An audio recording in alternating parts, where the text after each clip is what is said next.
présenté un projet qu'on appelle Intrapreneur à Orange. Donc c'est une forme de start-up interne.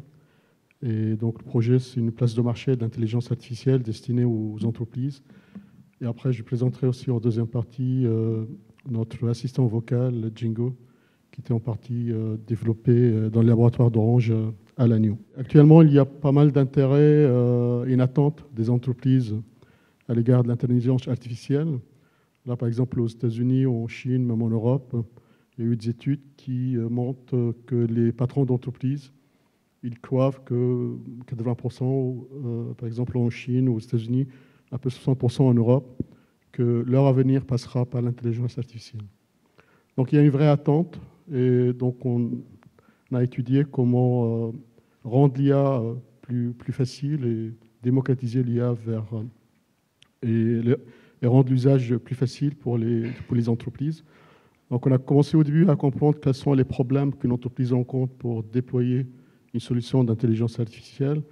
Donc on a interviewé des patrons d'entreprise. On a trouvé qu'il y a un vrai intérêt. Il y a presque 60% des entreprises maintenant, ils ont des projets dans le domaine de l'intelligence artificielle.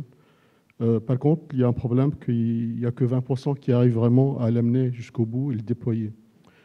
Et en discutant avec ces entreprises, donc on a constaté qu'il y avait deux problèmes principaux.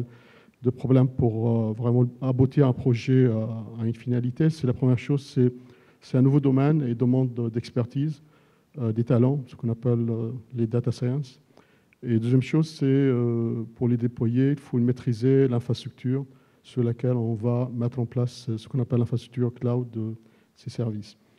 Deuxième constat aussi dans nos interviews des entreprises, c'est que les entreprises qui sont sur leur métier, bien sûr, finalement, ils nous disent qu'ils sont prêts à acheter des solutions clés en main. Donc, on a dit comment on va démocratiser l'usage de l'IA. Et donc, on lançait le concept d'une place de marché de l'intelligence artificielle qui va rendre l'usage de l'IA relativement simple, avec 3 étapes. Au début, il faut comprendre les cas d'usage, parce que il faut sortir des technologies, machine learning, deep learning, algorithmes. Ok, ça ne parle pas beaucoup aux patrons d'entreprise, donc il faut comprendre. Après, il faut utiliser et les accompagner aussi pour voir comment on intègre ces services d'intelligence artificielle dans leur métier. Donc, notre proposition de valeur, en gros, c'est inspirer et accompagner les entreprises, connaissance, le test, déploiement de solutions, bien sûr. Nos objectifs, c'est développer le business des entreprises. Comment ça marche donc l'écosystème d'une place de marché, donc n'importe quelle place de marché, on a des producteurs et des utilisateurs. Donc les producteurs ici, même si on a des experts dans le domaine de l'intelligence artificielle au niveau d'Orange, on a voulu être relativement ouvert. Donc on est ouvert à toute start-up en France, même en Europe après, de venir nous publier ou nous amener une solution qu'on va mettre dans notre catalogue.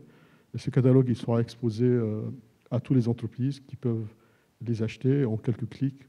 La promesse, c'est qu'ils peuvent tester et déployer la solution. On utilise des infrastructures informatiques qu'on appelle le cloud, qui sont propres à Orange pour garantir certaines sécurités et souveraineté. Donc, quelle est la proposition, quel est l'intérêt pour un utilisateur, quelle est la valeur? Donc, pour l'utilisateur, c'est vraiment centré sur la facilité à tester et déployer une solution IA clé en main, un catalogue où il va avoir différents services et un usage simple pour le livrer avec une interface utilisateur. Côté producteur, c'est un moyen de monétiser leurs solutions, de les livrer. On a aussi découpé le catalogue en domaine qui est plus orienté usage.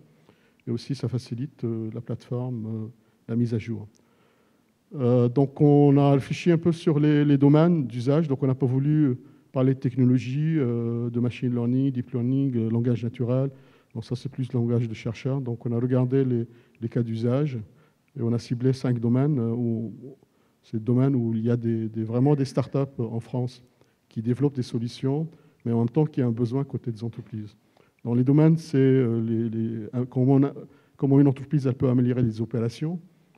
Comment je peux, au niveau marketing, mieux cibler ma campagne et comprendre mieux mes clients. Comment, au niveau de la vente, je peux prédire les ventes et améliorer aussi ma relation avec les clients via un support client, comme on appelle les chatbots. Et on a découvert aussi un nouveau domaine, les ressources humaines. Maintenant, il y a des moteurs IA où on envoie les données, ils peuvent nous sélectionner un candidat pour un poste donné. Donc la plateforme maintenant, elle est en test bêta et le produit doit être annoncé l'année prochaine. Donc ça, c'est notre site, le portail.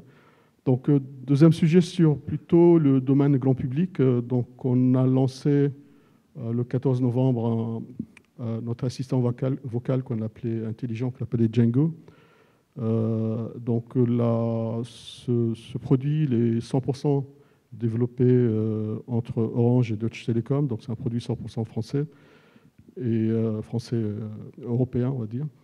Et il y a les laboratoires d'Orange et Lannion, ils ont beaucoup travaillé sur la partie traitement langage naturel, parce qu'un assistant vocal, au début, il va comprendre ce qu'on lui dit. Après, il va essayer, une fois qu'il a compris, de répondre. Et donc l'intelligence, elle est bien dans la compréhension au début du langage naturel, après dans le retour de la requête qu'on va lui demander. Donc la nouveauté de ce produit par rapport à d'autres sur le marché, c'est qu'il